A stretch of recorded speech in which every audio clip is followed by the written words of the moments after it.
Good day, everyone. I'm June Oliver, and I'm going to talk about taxation from a Canadian point of view.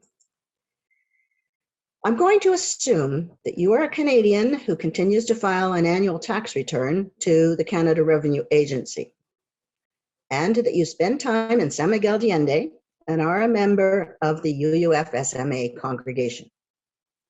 You wish to leave property to the UUF SMA upon your demise.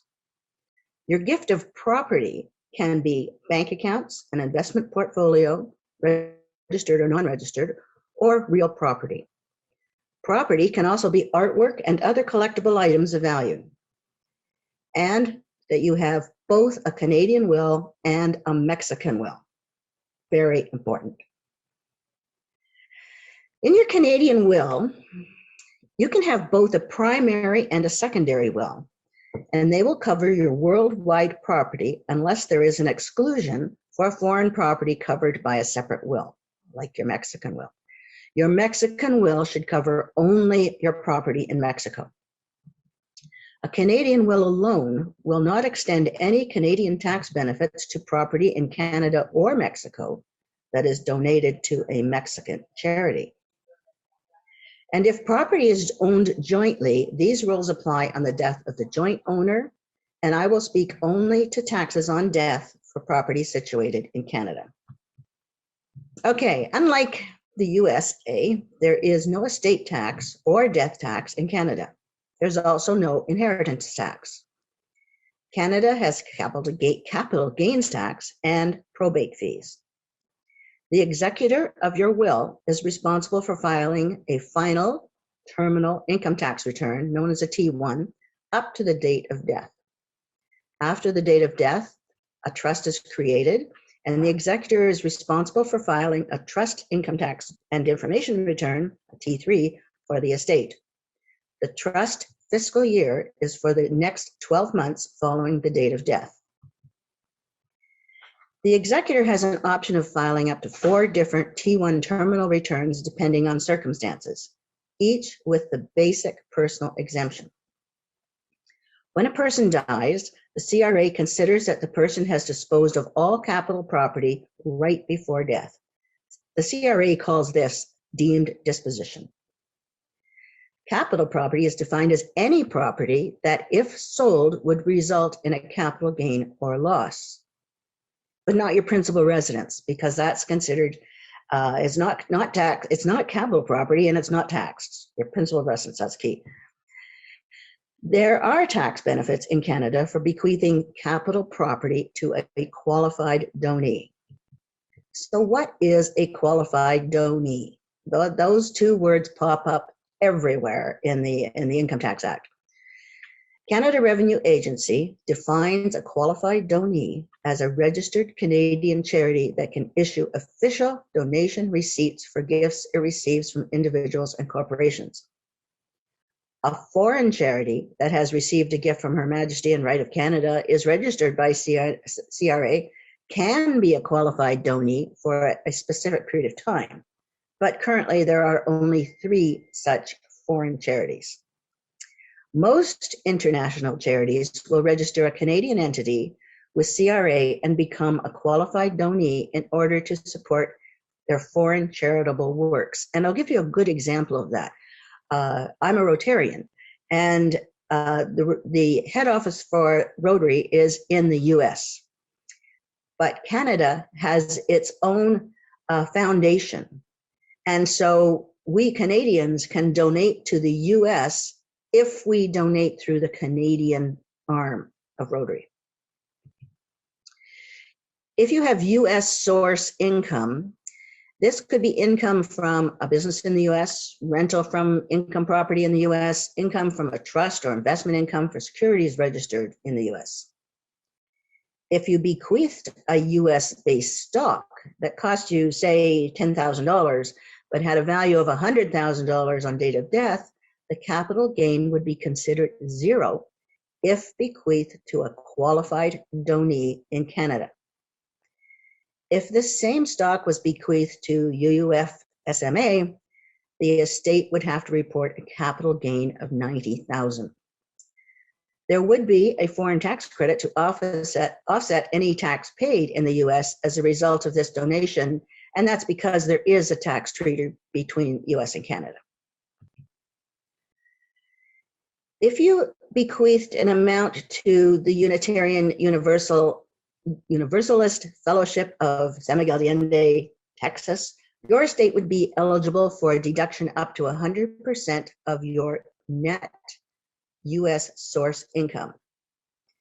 The eligible amount of your deduction is limited to 75% of your net US source income in years prior to death. So 100% after death, 75% before death. If your planned giving strategy is to donate to the UUF SMA and you have US source income, then you can deduct up to 75% of your net US source income and receive a tax credit on your T1. Now I'll talk about capital gains tax. When property is deemed sold on date of death, it will be subject to a capital gains tax in Canada. Capital gains tax is paid on 50% of the deemed value on date of death, less the property's adjusted cost base. Adjusted cost base is really just the cost plus anything that you put into. Let's say it's a fancy painting, and the painting cost you X dollars, and then you had to put a fancy frame on it. So that becomes cost plus. There is an adjusted cost base. The amount of tax paid is approximately 25% of the gain. This will not include property owned in Mexico, provided you have a valid Mexican will. If you do not have a valid Mexican will, your estate will be taxed as if the property was in Canada. Your principal residence, again, in Canada is excluded from this. The other type of tax in Canada is known as, we commonly call it probate fees, but it's officially known as estate administration tax. And it's applicable only on the primary will and not the secondary will. Now you might ask, why would we have both a primary and a secondary will? Well, the secondary will might cover something like a company that you own, and that so you would put it in a separate will so that it doesn't get counted in with estate proceeds. So by having a will prepared in Mexico, you do not have to report Mexican-owned property to CRA or to the Ministry of Finance in the list of assets at death. Remember, CRA is federal and Ministry of Finance is provincial. Probate fees are paid to the province, the Minister of Finance, in which the deceased resided, and they vary province to province. This tax is progressive and is based on the total value of the deceased's estate in Canada, again, excluding property owned in Mexico, provided you have a valid Mexican will. So what are the tax advantages of leaving a gift to charity in your will? Known by CRA as an estate donation. In Canada, the beneficiary must be a qualified donee. Remember, I talked about that earlier, a Canadian organization that can issue receipts for donations. UUF SMA is not a qualified donee by Canadian definition, and therefore there is no tax benefit on Canadian tax returns for donations of property to Mexico. But the Canadian Unitarian Council is a qualified donee in Canada. If they were to work with the UUF SMA in Mexico, things could be different, but at this time, they don't work together. If you have an RRSP, an RRIF, Registered Retirement Savings Plan, a Registered Retirement Income Fund, a locked-in fund, or a tax-free savings account, those are known as registered instruments. And upon death of the donor, and you have to, in those registered instruments, you should name a beneficiary, and not necessarily your estate, or it will be included in the state assets. So if you can name someone outside of your estate. Upon death of the donor, the assets owned by the donor become assets owned by the estate, and fair market value on the date of death is taxed to the deceased on the terminal return at graduated rate. Registered instruments with a named beneficiary are not included in the list of assets for probate, and that's the provincial tax. If UUF SMA is the named beneficiary on a registered instrument, the proceeds of the instrument will be paid to UUF SMA less a non-resident withholding tax of 25%. And with life insurance, generally when a Canadian dies and has a life insurance policy with a named Canadian beneficiary, the policy pays out the face value to the beneficiary tax-free and the estate is not taxed.